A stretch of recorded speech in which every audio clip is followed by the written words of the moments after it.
guys. Welcome back to the second episode of the Raider Report podcast. My name is Nick Benvenuto. I'm the news editor at The Guardian. I'm joined by my colleagues Jenny, social media manager. Hi, everyone. Claire, social media assistant. Hi, guys. And Katie from last week is our news writer. Hey, guys. And we have a special guest today with us, Debbie Flynn. Hello there. And Debbie is a social worker and has been for quite some time now. The feature of this podcast is going to be highlighting National Suicide Prevention Month, which is taking place this month in September. I know it's a kind of heavy topic, but it's something that I believe is somewhat stigmatized, in everyday life. And I feel like it's important for us to talk about it because depression, anxiety, suicide are all things that actually do take place in our society. And we need to be able to recognize, those amongst us who might need that help and who might need a helping hand, somebody to talk to. And even here on campus, we have tons of resources for students to reach out, go see counselors, and get that help that they need. One of the things that is most important for students is that taking care of yourself. So many times we get caught up in our schoolwork and attending classes and, working to make some money on the side or to help mom and dad, paying your school bills, that we kind of forget to stop, take a break, step back, and really take care of ourselves. So yes, having interests, whether it's church or music or yoga, like Nick mentioned earlier, or, even if it's just going and getting your nails or your hair done, doing something for you that speaks to you, helps you feel better about who you are, and just to relax.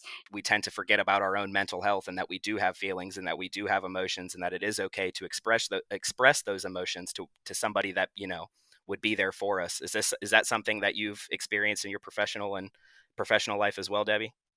Actually, it is, and very well spoken, Nick. Yes, it really is. The pressure that society puts on a young man, or even somebody that's a little bit older, to be the rock, of the family, or the person that holds everything together, is tremendous. And in my job, that is something that I see oftentimes being spoken of, is just, feeling under so much pressure at work, at home, that there just isn't any time outside of those things, to really take care of yourself, or, to socialize, or to even, reach out and talk to somebody. And so it is important that you identify somebody, whether it's a good friend, a family member, a therapist, crisis line, which I have numbers to give you all before we end today. But, somebody that you can reach out and talk to in those tough times that you can trust is extremely important. As it being September and the National Suicide Awareness Month, I've been seeing a lot of posts online, like on social media, just reminders to check in with your friends and your peers on how they're doing. But I think it's important to check in every month because mental health and suicidal thoughts are things that people deal with 24/7, not just in the month of September. So do you have any tips or resources or ideas on how we can check in with our friends and peers, and if there's signs of mental illnesses that we can maybe see and spot and maybe say something to one of our friends about? Sure.